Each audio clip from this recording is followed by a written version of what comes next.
Ainda me lembro do momento exato em que Camila voltou da viagem com as amigas. Ela entrou em casa com aquele sorriso casual de sempre, o mesmo que eu conhecia há anos, mas havia algo nos olhos dela que me dizia que ela não era mais a mesma mulher que eu tinha beijado na despedida uma semana antes. Estava mais quieta, destrada, quase mecânica nos movimentos, como se estivesse ensaiando cada gesto. Pensei que talvez fosse esse cansal da estrada, tentei não dar importância demais. Mas na noite seguinte, enquanto servamos mesa do jantar no nosso apartamento em São Paulo, ela empurrou o prato para o lado, limpou a garganta e olhou para mim com aquela expressão que eu nunca tinha visto antes. Rafael, ela comeou, desviando os olhos dos meus, eu acho que a gente deveria ser amigos. Primeiro eu ri. De verdade, achei que era alguma brincadeira sem graça. Amigos? Do que você falando?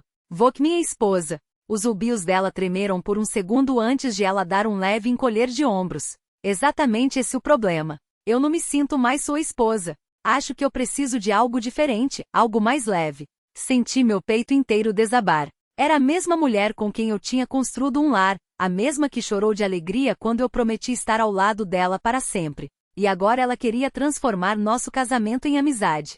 Perguntei diretamente, tem algum? Ela deu um baque.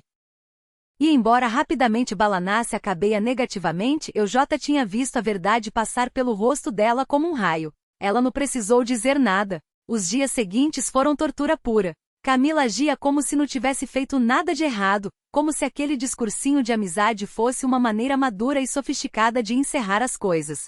Ela começou a cantarolar enquanto cozinhava, ficava rolando o celular tarde da noite, dava risadinhas em mensagens que ela não me deixava ver. Era como se eu tivesse sido substituído dentro da minha própria casa por uma estranha que ainda usava o rosto da minha esposa. E o pior de tudo, ela esperava que eu simplesmente aceitasse, que eu sorrisse educadamente, concordasse com o novo arranjo e ficasse existindo em segundo plano, enquanto ela explorava essa vida diferente e mais leve que tanto queria. Ali dentro, eu já estava formando minha resposta, uma que ela jamais veria chegando. A semana seguinte virou uma performance cruel. Camila circulava pelo apartamento como se fosse livre pela primeira vez em anos, enquanto eu ficava juntando os pedais quebrados do meu corão. Ela começou a se vestir diferente, roupas mais justas, maquiagem mais marcada, detalhes que ela não se preocupava mais em fazer havia meses. Quando eu perguntava para onde ia, ela simplesmente dizia, sair com as amigas. Mas essas amigas nunca ligavam para o telefone fixo, nunca apareciam na porta. Em vez disso, ela sempre enfiava o celular no bolso assim que eu entrava no cômodo, os olhos fugindo como os de uma adolescente culpada. Uma noite, eu finalmente vi. Ela tinha deixado o celular na bancada da cozinha enquanto tomava banho. A tela acendeu com uma mensagem de algum salvo como Henrique Trabalho. As palavras me queimaram na memória. Ontem noite foi inesquecível. Mal posso esperar pela próxima vez. Minhas mãos tremeram enquanto eu colocava o celular de volta, fingindo não ter visto nada. Naquele momento, o discurso de vamos ser amigos finalmente fez sentido. Não era sobre precisar de espal. Era sobre limpar a consciência dela, me colocar como vilo por não concordar, para que ela pudesse correr para os braços de outros sem culpa. Mas eis o que ela não sabia. Enquanto ela planejava a fuga dela, eu estava quietamente preparando a minha. Comecei a transferir dinheiro da nossa conta conjunta para uma que ela não conhecia. Marquei um encontro com meu amigo Leandro, advogado especialista em direito de família, num café perto do Ibirapuera. Contei tudo para ele, as palavras dela, as atitudes, as mensagens. Ele me disse exatamente o que eu precisava fazer se quisesse sair daquilo não apenas livre, mas com vantagem. Enquanto isso, eu interpretei meu papel com perfeito. Sorria quando ela chegava tarde. Concordava com a cabeia quando ela dizia que tinha assado com as amigas. Certa vez Eti disse a ela, talvez vou que tenha raso. Talvez a gente deva mesmo ser amigos.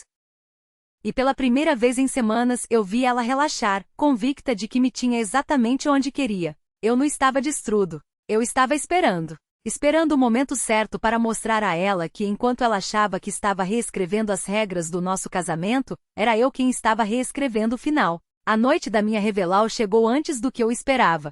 Camila entrou em casa depois da meia-noite, o perfume pesado demais, o cabelo bagunado de um jeito que eu reconhecia, mas não era mais o responsável havia meses. Ela nem se deu ao trabalho de explicar onde tinha estado.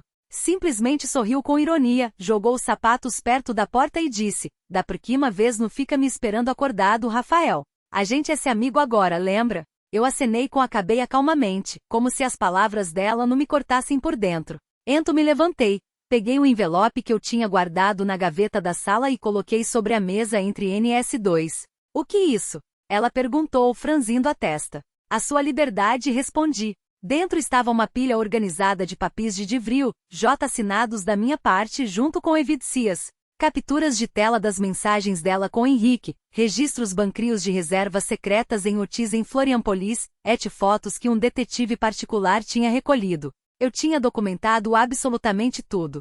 O rosto dela ficou pálido enquanto ela folheava as páginas. Vok foi atrás disso tudo nas minhas costas. Ri amargamente. Nas suas costas?